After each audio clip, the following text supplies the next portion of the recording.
জাতিকে শোষণ করে 10 কেজি চাউল 40 টাকা হলো, 30 টাকা লিটার তেল 100 টাকা হলো, আর 2 লক্ষ টাকা কাঠা জমি 50 লক্ষ টাকা হলো, আর আপনার 20 টাকা কেজি রড 100 টাকা হলো, আর প্রত্যেকটা জিনিসই একবারে মানুষের আয়ত্তের বাইরে চলে গেল।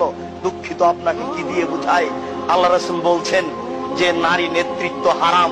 বাংলাদেশের মাটিতে যদি একজন মেয়ে মানুষ মেম্বার হয়, বাংলাদেশের মাটিতে যদি একজন মেয়ে মানুষ মেম্বার হয়, বাংলাদেশের মাটিতে যদি একজন মেয়ে মানুষ মেম্বার হয়, সারা দেশে গজব নাজেল হবে, সারা দেশে গজব নাজেল হবে, সারা দেশে গজব নাজেল হবে।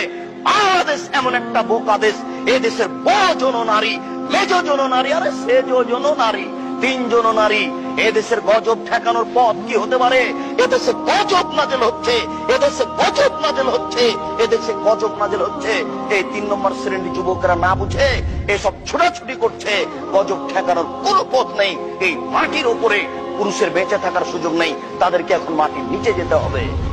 নারী নেতৃত্ব কে মেনে নিয়ে কোনোদিন দেশে শান্তি আনা যায় না, এটা অসম্ভব হতে পারে না। আল্লাহ রাসূলকে অপমান করে, আল্লাহ রাসূলকে উপেক্ষা করে জাতির কল্যাণ চাওয়া যায় না।